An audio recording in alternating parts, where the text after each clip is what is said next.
बॉलिवूडचा Dabangg star म्हणजे सलमान खान. चित्रपट सृष्टीतील सुपरस्टार ज्याचं नाव त्याच्या अभिनयासोबतच त्याच्या प्रेम कथेमुळे नेहमीच चर्चेत राहतं.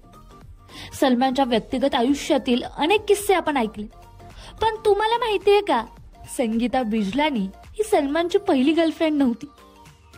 होय, सलमान खानच्या आयुष्यात संगीता बिजलानीच्या आधीही एक सुंदर मुलगी होती, जिला पाहताच भाईजानचं मन हरून गेलं होतं. आणि ती दुसरी कोणी नसून ज्येष्ठ अभिनेते अशोक कुमार यांची नात शाहीन जाफरी होती.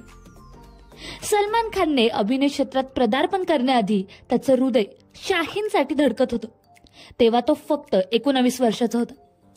त्याची लाल रंगाची स्पोर्ट्स कार मुंबईतील सेंट झेवियर्स कॉलेजच्या बाहेर नेहमी दिसायची. शाहीनही तिथे शिकत होती.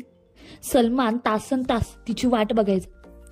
त्याचे हे वेळ पाहून शाहीनही त्याच्याकडे आकर्षित झाली. त्याच्या प्रेमाला दोन्हीही कुटुंबांची मान्यता होती, पण सलमानचं हे नातं जास्त काळ टिकू शकलं नाही. त्याच्या आयुष्यात आली ती संगीता बिजलानी. 1980 मध्ये मिस इंडिया झालेली संगीता हेल्थ क्लबमध्ये सलमानला भेटली.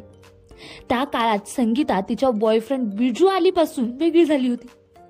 सलमान आणि संगीता एकमेकांच्या अधिक जवळ आले. त्यांच्या नात्याचं प्रेमात रूपांतर झालं आणि इतकं घट्ट नातं जुळलं की त्यांनी लग्नाची तयारी सुरू केली.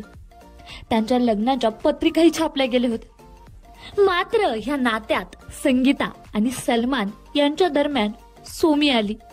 हे नातं तुटलं तरीही आजही सलमान आणि संगीता एकमेकाचे चांगले मित्र आहेत. सोमी नंतर सलमानच्या आयुष्यात ऐश्वर्या राय आणि कॅटरीना कैफ आली, पण या नात्यांनाही स्थैर्य मिळालं नाही. आता चर्चा आहे की सलमान युलिया वत्रुलाला डेट करत आहे. सलमान खानचं प्रेम जीवन बॉलिवूड इतकंच रंगीबेरंगी आहे.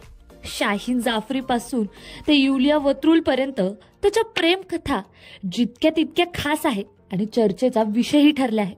पण आजही भाईजानचं मनोमन प्रेम आणि लग्न यावर एक रहस्य कायमच आहे.